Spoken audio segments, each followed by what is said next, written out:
It's time to get your morning started with the news you need to know. News update. This is what's trending with DJ and PK. Hashtag Utah Jazz. Fast break the other way. Right side, Jamal Murray. Blows by Baisley. To the rim, reverse side rim rocker for Jamal Murray. Knee surgery? I say not. Yerksaven rolling to the basket. Wide open miscommunication by Denver, and he dunks it home. Omier having a good offensive game. 14, along with 9 rebounds and 2 assists. Here's Talen Horton-Tucker. 7 seconds left. He's got 21 tonight. Steps back for 3. He hit again! THT with a little TNT! Explosion in Salt Lake. 101-90. Jamal Murray 2 in a row, 3 in a row. He bounces up and down on his left leg as he fires with his right hand. Looks over at fellow Canadian Scott Morrison and has put the Nuggets up by 14. Utah Jazz lose to the Denver Nuggets 111-95. PK, that was probably the first quarter you expected. It was 34-17. The Jazz got back within 3. That was surprising. Hadn't seen them do that in a while. Then Denver pulled away and won by 16. Who's Scott Morrison? Said Jamal Murray. Look over at fellow Canadian Scott Morrison. He's a Canadian. I know, but who? Yeah, I don't know. Is he a referee? Is he a player? Fan? Some guy up in row 17. Well, you can't throw out a name without at the Walter Cronkite School. If you put out a name, you got to identify that person. Scott Morrison, Usher, comma. Yeah, I need to know who Scott Morrison is. Yeah, well then it's so typical. And then they won the second quarter, they won the third quarter, and then they got blown out in the fourth quarter. Groundhog Day. When the other team relaxes, then they get back in the game. 3 more, yeah. When Jamal Murray and Nikola Jokic sit down, they had a fighting chance. They got 3 more Groundhog Days, and then school's out for the summer. But I suspect that Will Hardy might be called in the office today because in the postgame he said the Delta Center. No, really? Yeah. Oh, yeah. Yeah. Going to the principal's office. That could be the end of him. On the list of things he has to worry about that now, I hope that's pretty far down. He's got nothing to worry about. He's skating free now. He can't be judged by this. He really can't. Yeah, he can be judged by 26 and 26 and winning 16 out of 20. And then they took all the players away. And why does THT just turn it on every April? Back to your thing about the level of competition. And it's well, this is the Nuggets. You're not getting any higher level competition there. Turn it on when the other guys are off the floor. Yeah, but he didn't score all of his points right when the 2 All-Stars were sitting on the bench. There's no way that Wouldn't you happened. like to know how many times he broke the offense while getting off his 22 shots and only having 2 assists? I mean, that's the kind of stat line that had Keontae George getting criticized. 5 turnovers, 2 assists. And 1 assist when he was going to drive and he bobbled the ball and lost Man, you it. really hate this guy, huh? Turned around and gave it to somebody who hit a 3. He's not your guy. No, he's not my guy. You don't even think he should be on the team or even play. I don't think he's going to be on the team. You don't think he should be on the team now? Somebody's got to be on the team now. Might as well be him. Jazz in Houston tomorrow night. The last regular season home game. You know somebody who has tickets. I don't think I put regular season in there because they ain't having any postseason. Hit him up. DJ and PK. Hashtag NBA. Needless to say, GA, this is of major concern here. Giannis Antetokounmpo just sits down to stop play. Now, best case scenario, let's just hope it's a cramp of the calf. This would be the first time in NBA history that a team did not attempt a free throw. Shea spins baseline, doesn't have much room, needs teammates' help. Shot clock's at 6. Bullies his way free and fires one up from 18 feet away and then made it. Westbrook left corner, a 3 for the triple-double. Hits! Russell Westbrook, his 199th career triple-double. Highlights from around the NBA and the low light. Giannis Antetokounmpo in the backcourt, all by himself, suddenly going to the floor, holding the back of his leg. But the Bucs say it was a calf strain, not an Achilles. It didn't look like an Achilles. It looked like some type of cramp. Some type of cramp? Yeah. Doc Rivers said a high level of concern, but then the Bucs said, nope. It's not the Achilles. It's the calf. So that's good news. Want to see the Stars in the playoffs, and sounds like he'll need a little time, but he's got a little time. He's got the rest of this week and then next week with the play-in, so hopefully he'll be good to go. A weird game. The Bucs and Celtics combined for a record low 2 free throws, and the Boston Celtics are the first team in NBA history to not shoot a free throw. Weird. How could that possibly happen? Game lasted all of 1 hour and 57 minutes as well. Let's get through this. We think we're going to see each other in the playoffs. We show nothing now. Just run to each end, shoot threes. Bucks end up winning 104-91.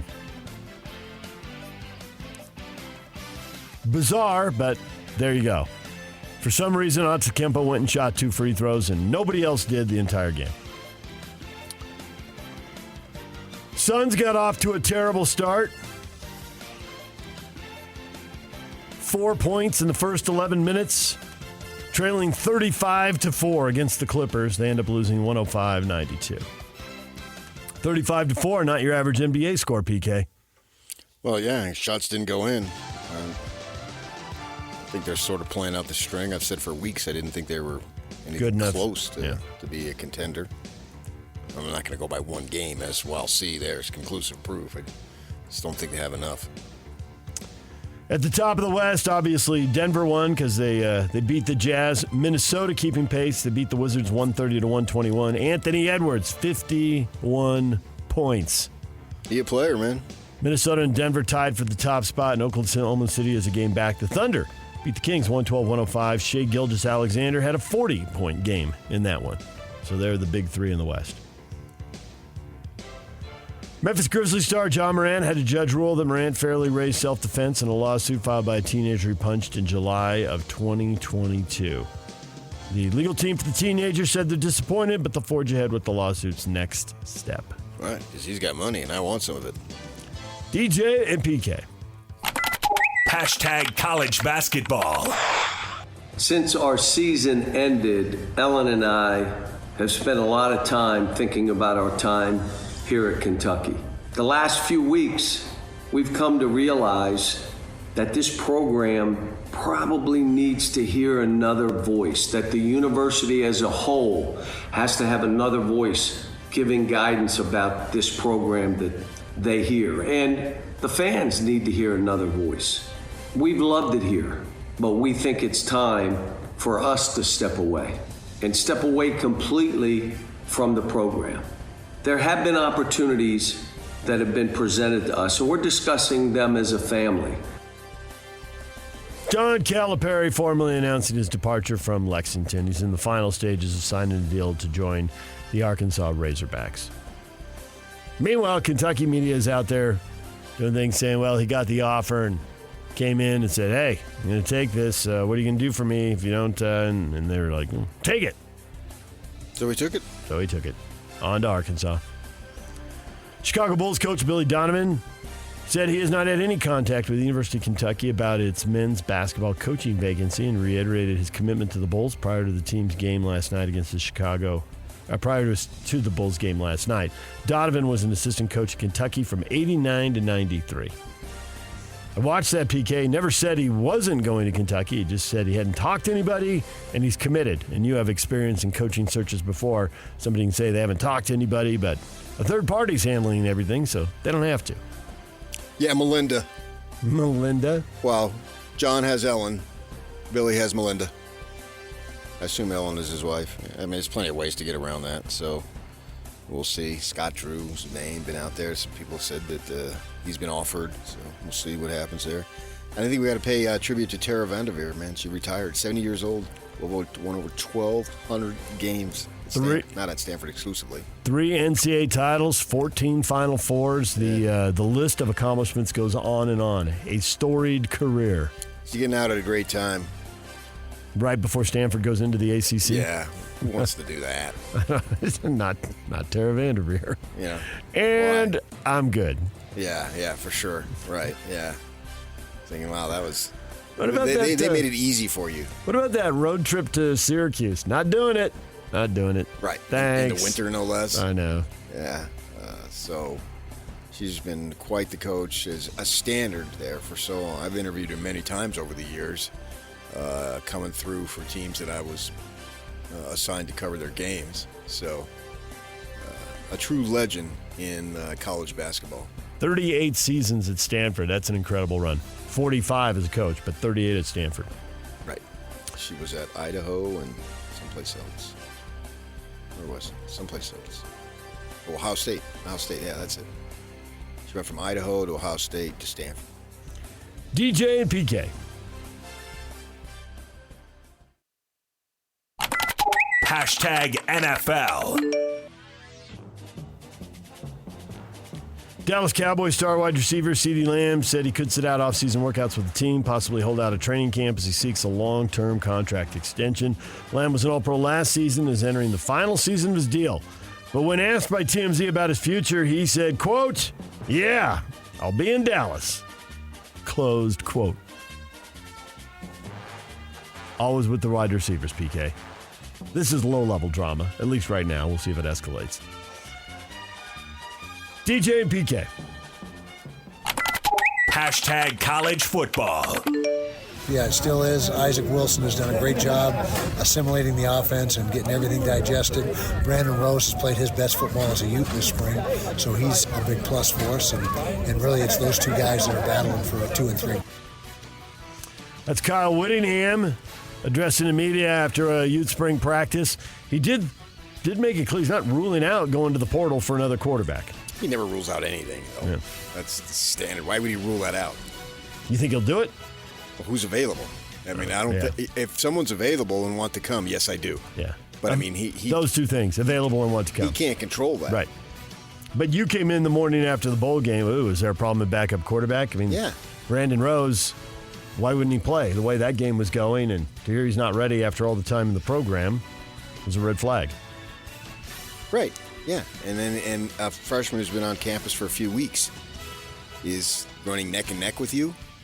Not a good sign. Makes me a little nervous. You've been in the program. You've had a lot of time to assimilate the offense, and it's your third year. Presumably, the freshman's starting at square one and needs time like most freshmen. That's not to say that Rose can't come in there and clean up when his time is called at some point. Yeah, I mean, if he doesn't play this year, then what's the point with him? And they've had a number of kids that they've recruited that literally never got out on the field. So, I mean, let's face it, with them and quarterbacks, you have to have a certain apprehension.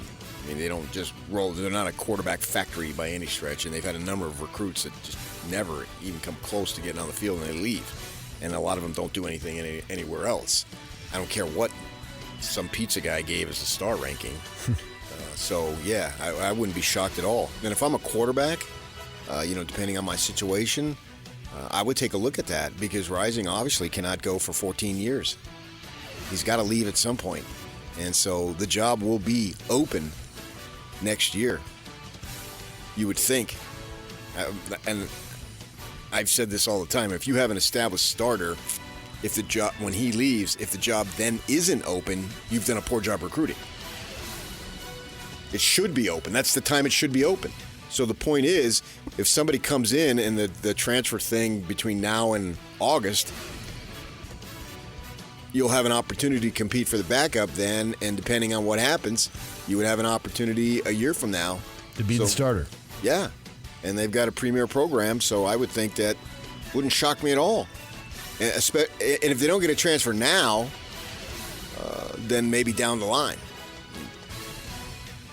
Oregon star running back Damien Martinez Oregon State star running back Damien Martinez expected to enter the NCAA transfer portal when the window opens. He was second in the Pac-12, ran for almost 1,200 yards, 9 touchdowns, reportedly in line to make more than $400,000 in name, image, and likeness deals this year.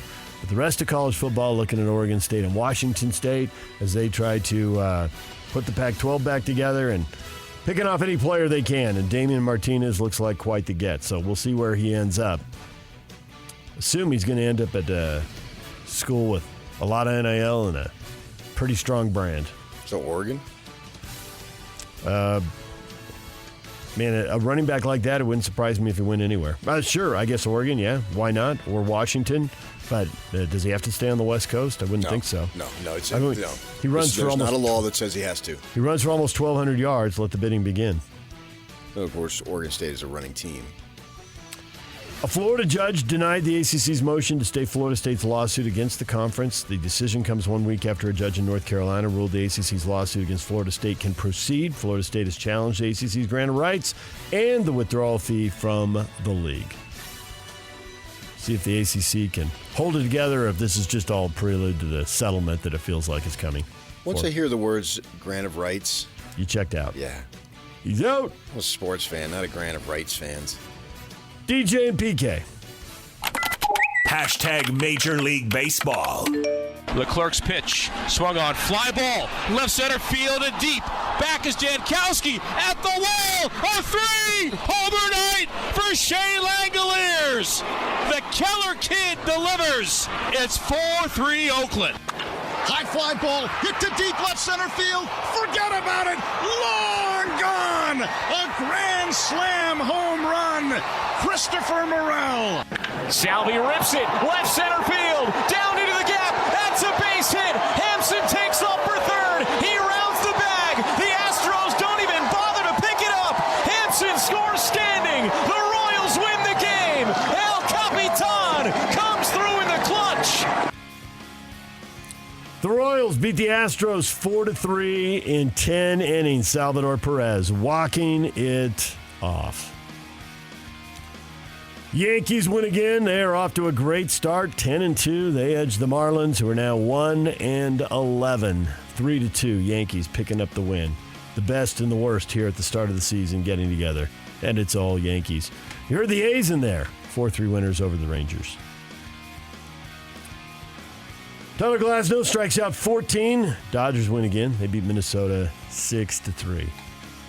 Salt Lake Bees taking it to the Aviators, 12-2. The Bees rolling in Game 1 in their 6-game series. Same two teams tonight. First pitch, 8:05. Tony Park's on the air at 7:50 with the pregame here on The Zone. That is what is trending. There are the headlines. Coming up next, Hot Takes or Toast. We will get you the question of the day. Bob Casper joins us at 8 o'clock. The Masters draft from Augusta, Georgia. And at 9 o'clock, Britton Covey, Philadelphia Eagles punt returner, wide receiver, Ute legend, Tim VUI product. He'll join us at 9 o'clock. Plus, it's a Win Tickets Wednesday, and we're giving away tickets to see Sam Hunt at the Utah First Credit Union Amphitheater. That is coming up in the 8 o'clock hour, right here on The Zone.